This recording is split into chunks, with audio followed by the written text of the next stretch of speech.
어쩜 이렇게 시간이 안 가는지 정말 버스 안에서 고인 이불 속에서 고인은 언제나 너에게 고인. Assalamualaikum warahmatullahi wabarakatuh. Perkenalkan, nama saya Niswatul Khairini. Saya dari jurusan Pendidikan Guru Sekolah Dasar Fakultas Ilmu Pendidikan Universitas Negeri Gorontalo. Jadi di sini saya akan menayangkan video manajemen kelas yang baik sebagai salah satu tugas mata kuliah manajemen kelas yang diampu oleh Bapak Dr. Rustam Husain MPD. Sebagai seorang guru, memiliki kelas yang teratur, terstruktur, dan kondusif sangat penting untuk menciptakan lingkungan belajar yang positif dan produktif. Nah, hakikat manajemen kelas adalah penciptaan kondisi belajar siswa yang lebih efisien. Sedangkan kondisi belajar yang kondusif merupakan prasyarat yang paling penting bagi kelancaran terselenggaranya kegiatan belajar siswa. Sehingga dengan lancarnya proses pembelajaran berpengaruh terhadap hasil belajar yang lebih optimal. Kami akan memperkenalkan fungsi utama pengelolaan kelas yang dapat membantu Anda mencapai tujuan tersebut. 1. Pembentukan aturan dan prosedur kelas. A. Penjelasan tentang pentingnya aturan dan prosedur yang jelas dan konsisten. B. Langkah-langkah dalam membangun aturan dan prosedur yang sesuai dengan kebutuhan kelas. C. Komunikasi aturan dan prosedur kepada siswa dan menjaga konsistensinya. 2. Penciptaan lingkungan belajar yang positif. A. Membangun hubungan yang baik antara guru dan siswa. B. Mendorong kerjasama dan interaksi antar siswa. C. Memfasilitasi dan menghargai keberagaman dalam kelas. 3. Penerapan strategi pengajaran yang efektif. A. Menggunakan metode pengajaran yang bervariasi dan sesuai dengan kebutuhan siswa. B. Menggunakan teknologi sebagai alat bantu dalam pengajaran. C. Menggunakan pengukuran dan penilaian yang sesuai untuk mengukur kemajuan siswa. 4. Manajemen waktu yang efisien. A. Menyusun jadwal pembelajaran yang terorganisir dan efisien. B. Menggunakan strategi pengaturan waktu yang tepat dalam setiap kegiatan pembelajaran. C. Memberikan tugas dan pekerjaan rumah yang sesuai dengan waktu yang tersedia. 5. Pengelolaan disiplin yang efektif. A. Menerapkan tindakan disiplin yang adil dan konsisten. B. Menggunakan pendekatan yang mengajarkan siswa tentang tanggung jawab dan konsekuensi. C. Membangun kemitraan dengan orang tua untuk mendukung pengelolaan disiplin di dalam dan luar kelas.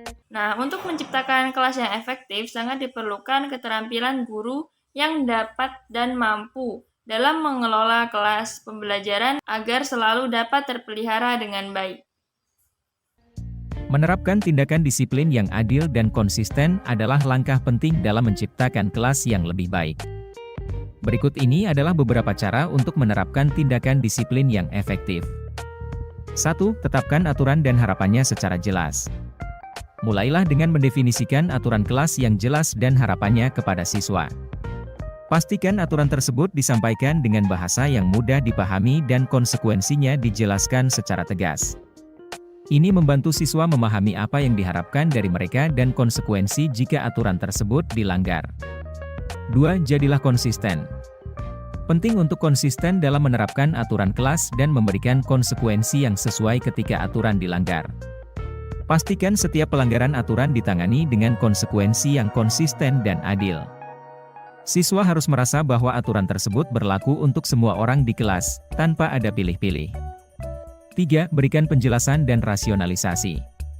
Ketika siswa melanggar aturan, berikan penjelasan yang jelas tentang mengapa aturan tersebut ada dan mengapa penting untuk mengikutinya. Bantu siswa memahami bahwa aturan tersebut ada untuk melindungi hak-hak mereka, menciptakan lingkungan belajar yang aman, dan memfasilitasi pembelajaran yang efektif. 4. Gunakan pendekatan yang mengajarkan tanggung jawab. Selain memberikan konsekuensi, bantu siswa untuk belajar dari kesalahan mereka dan mengambil tanggung jawab atas tindakan mereka. Ajarkan mereka bagaimana mengidentifikasi kesalahan, meminta maaf, dan membuat perubahan positif ke depan. Pendekatan yang mengajarkan tanggung jawab dalam pengelolaan kelas memiliki peran yang penting dalam membentuk perilaku positif dan pembelajaran yang efektif. Ketika siswa belajar untuk bertanggung jawab atas tindakan mereka, mereka mengembangkan keterampilan penting seperti otonomi, disiplin diri, dan pengambilan keputusan yang bijaksana. Manajemen kelas yang baik adalah yang dapat melayani dan membantu kebutuhan siswa dalam pembelajaran. Oleh karena itu, karakteristik dan kebutuhan siswa adalah hal yang paling pertama perlu diketahui dan diperhitungkan oleh guru dengan sebaik-baiknya. Perilaku dan sikap guru memainkan peran penting dalam membentuk perilaku siswa. Tunjukkan respek, konsistensi, dan integritas dalam tindakan Anda, dan siswa akan mengikuti contoh Anda. Ingatlah bahwa tujuan tindakan disiplin adalah untuk mengajarkan siswa tentang tanggung jawab dan membantu mereka mengembangkan keterampilan sosial dan perilaku yang positif. Dengan menerapkan tindakan disiplin yang adil dan konsisten, Anda akan menciptakan lingkungan kelas yang lebih baik, di mana siswa merasa aman, terlibat, dan siap untuk belajar. Kesimpulannya, pengelolaan kelas yang efektif memainkan peran yang sangat penting dalam meningkatkan hasil belajar siswa. Dengan mengimplementasikan fungsi-fungsi utama pengelolaan kelas ini, Anda dapat menciptakan lingkungan yang kondusif bagi belajar dan pertumbuhan siswa. Jadilah guru yang berdedikasi dalam menciptakan kelas yang inspiratif dan memberikan dampak positif yang besar pada masa depan siswa.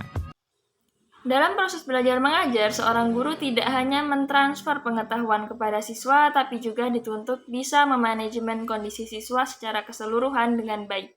Mengatur atau memanage kondisi siswa tentu dengan menerapkan berbagai pendekatan yang mengarah kepada siswa untuk berperan aktif.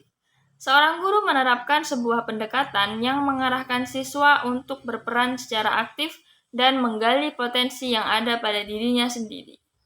Pendekatan dalam manajemen kelas yaitu suatu proses mengontrol tingkah laku peserta didik di dalam kelas. Peran guru di sini adalah untuk mempertahankan situasi disiplin dalam kelas. Pendekatan kebebasan dalam manajemen kelas dipahami sebagai suatu proses untuk membantu peserta didik agar merasa memiliki kebebasan untuk mengerjakan sesuatu sesuai dengan apa yang ia pahami dan ia inginkan tanpa dibatasi oleh waktu dan tempat.